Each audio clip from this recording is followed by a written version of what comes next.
Bonjour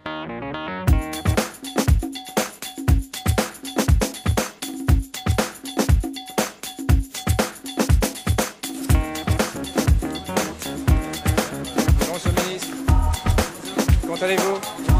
Antoine Bordier, œcuménique.com, le média des croyants.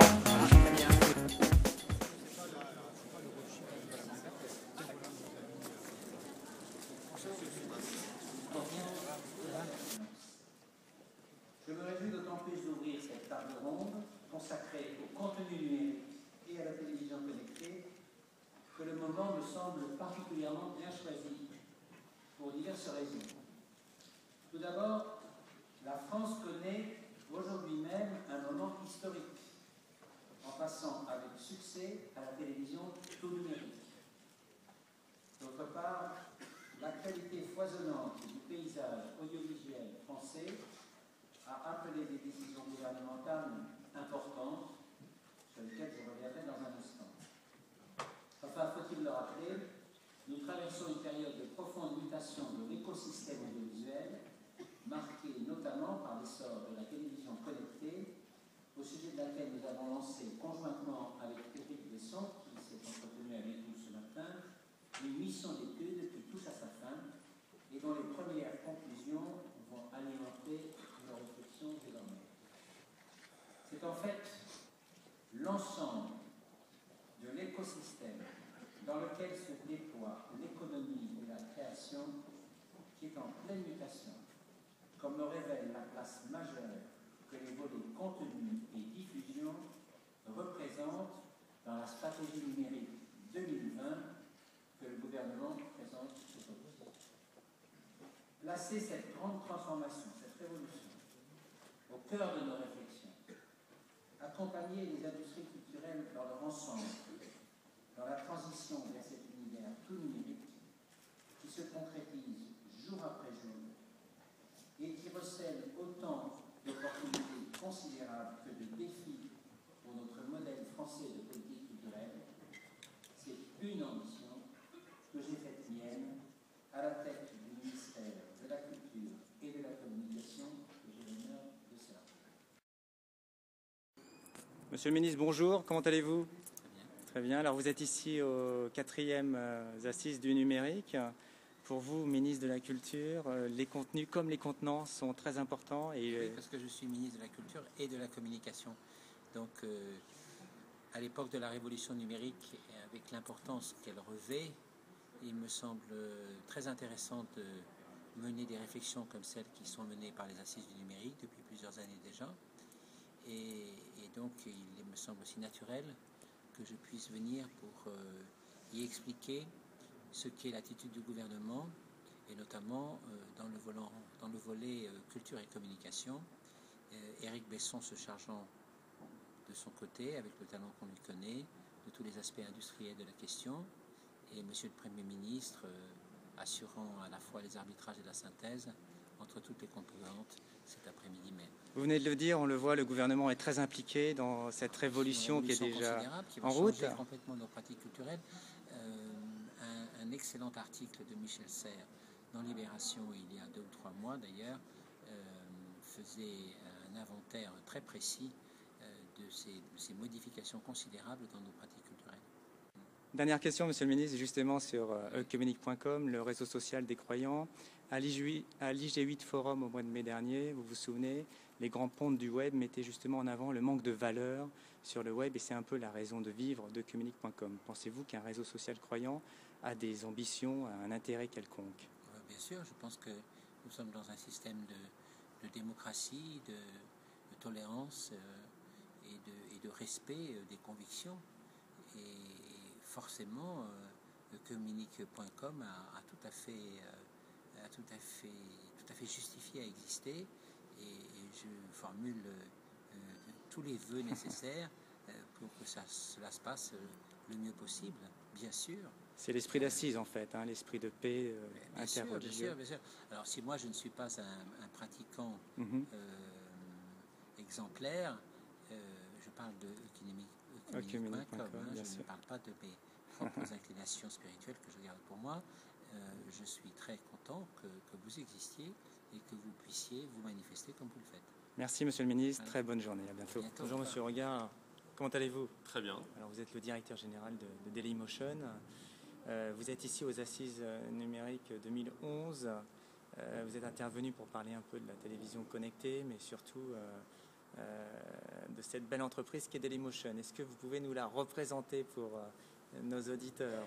Dailymotion, c'est une start-up française qui a été lancée en 2005, dans le secteur de la vidéo, et donc qui est aujourd'hui le deuxième acteur au monde finalement dans le secteur de la vidéo sur Internet.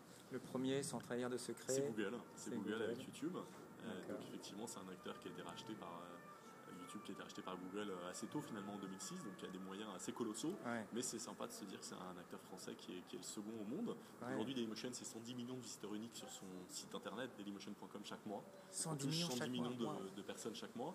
Et à travers le player Dailymotion, parce que parfois vous voyez le player Dailymotion sur un autre site que Daily, vous pouvez le voir sur Facebook, vous pouvez le voir sur Le Monde. Et bien finalement, on touche à peu près 180 millions de contacts différents. Il y a 180 millions de personnes par mois qui regardent une vidéo de Dailymotion au moins une fois au cours des 30 derniers jours. Donc ça, effectivement, c'est assez important. Donc aujourd'hui, Dailymotion, c'est un acteur qui est basé à Paris, dans le 18e.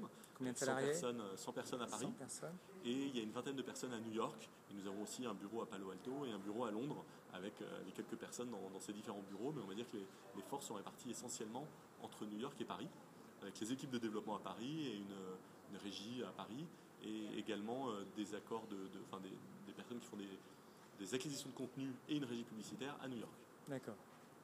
Difficile de se projeter dans l'avenir, pourtant c'est un peu aussi le sujet des assises du numérique.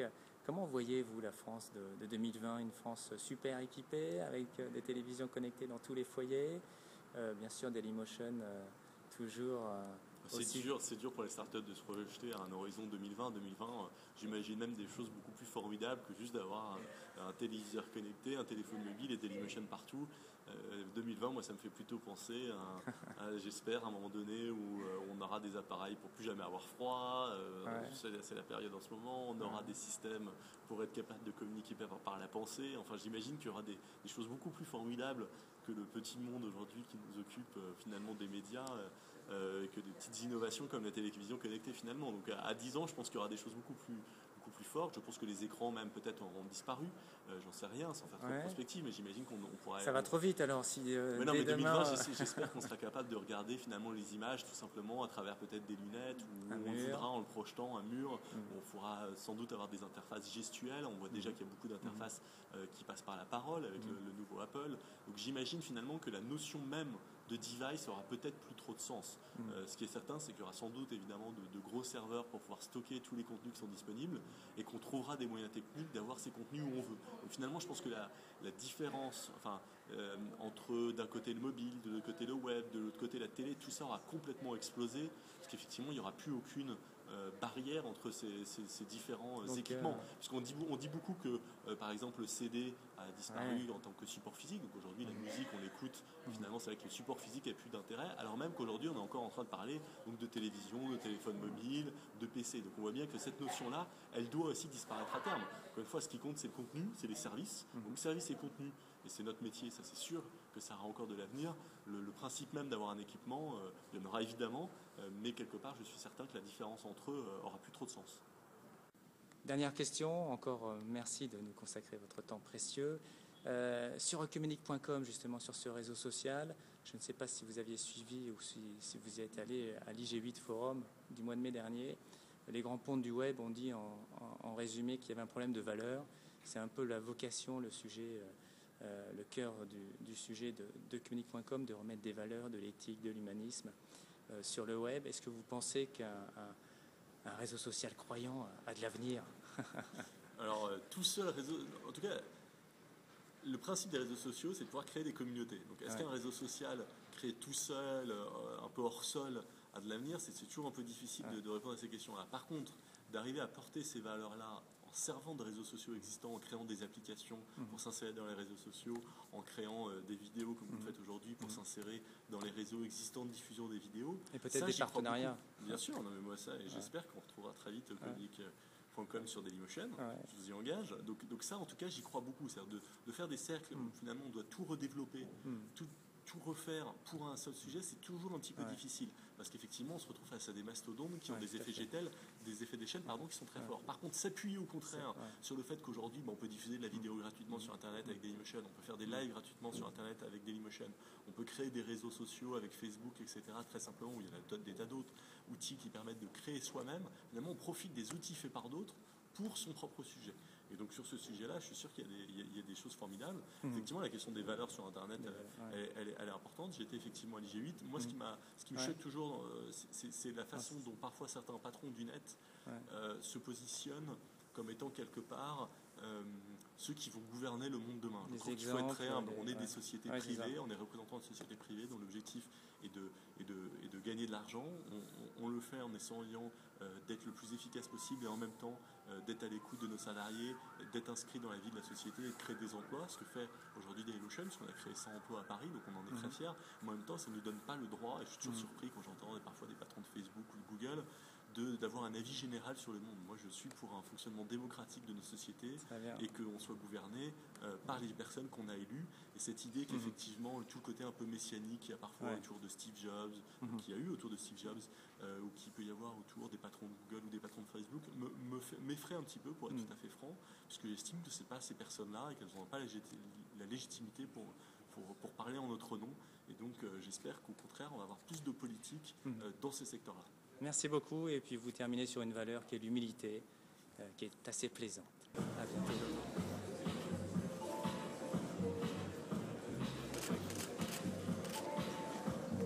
Bonjour, monsieur le ministre.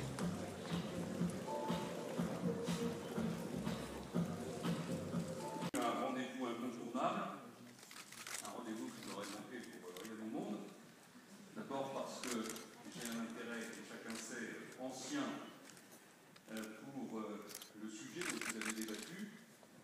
Je me souviens d'avoir été en charge des nouvelles technologies de l'information et de la communication, comme vous le disiez à l'époque dans le gouvernement d'Alain Juppé, à une époque où la France était terriblement en retard. C'était une époque où un responsable de France Télécom, que je ne nommerai pas par charité, m'avait conseillé de ne pas perdre mon temps avec Internet. C'est une mode, monsieur le ministre, dans 6 mois on n'en parlera plus. C'est l'époque où le patron d'une grande entreprise d'informatique française était venu me voir pour me demander de mettre en place une prime à l'achat pour inciter les ménages à acheter des ordinateurs.